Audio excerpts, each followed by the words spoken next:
Disruptive change is a normal organic expression of a healthy organization. The relentless pursuit of the competitive edge means that sustainable success is only likely to be achieved by those who make a conscious decision never to rest on their laurels.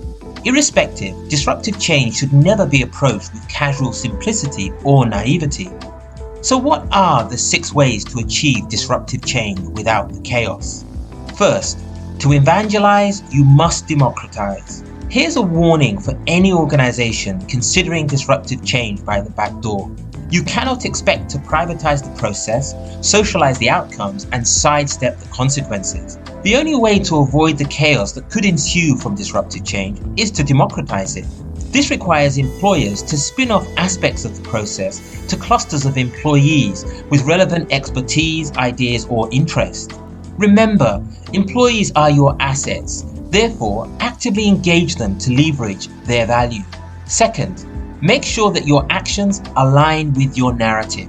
Disruption is not a random set of unplanned events stitched together with the hope of achieving a desirable outcome. On the contrary, disruption is logical with a clear start point and end point. Disruption can never survive disconnect. Once a process of disruptive change becomes untethered from its purpose, it rapidly morphs into dysfunction. In the context of change, although disruption and dysfunction sound phonetically similar, they deliver decidedly different results. Third, surfboards or lifeboats. Decide whether you want your employees to be transformed by disruptive change or transfixed by it. The imagery of surfboards and lifeboats are symbolic of this tension. An organization that sees disruptive change as an opportunity to deploy the surfboards clearly recognizes the potential for its employees to thrive in the face of challenges and even danger. By contrast, the organization that lowers the lifeboats transmits a message of threat. For employees, this can only be understood in one way, which is that disruption is about survival. Disruption must be a natural part of organizational evolution and must not be seen as an organizational event. Fourth, take traveling partners, not hostages. There are 3 kinds of employees that experience disruption: traveling partners, spectators, and hostages. Of these, traveling partners are employees who choose to go with you on the journey. Spectators are interested or dispassionate observers, and hostages have been taken against their will. Each of these will experience disruptive change as either enthusiasm, indifference, or outright resistance. The skill in overseeing disruptive change is to ensure that as many employees as possible sign up as traveling partners, compared to those who choose to spectate or become reluctant travelers. Fifth, prioritize your end goal over your ego. Organizational change, particularly that which is achieved through disruption, should not be some sort of epic test of strength.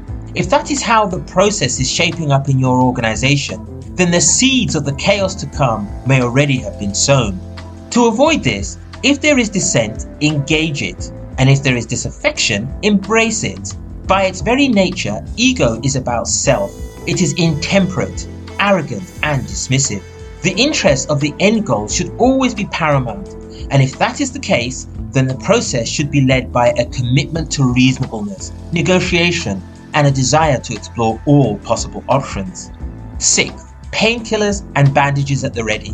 Whilst the process of disruptive change should be co-managed with employees, that does not mean that it will not be painful.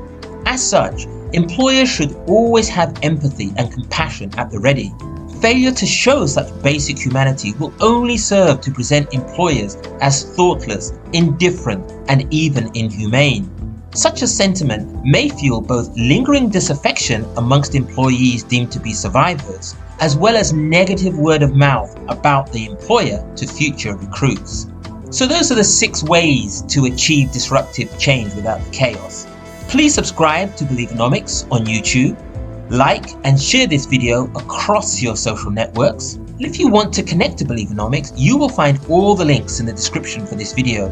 And if you want to read more about the issues covered in this video, please head over to paulaladenika on medium.com, where I post a new blog once a week.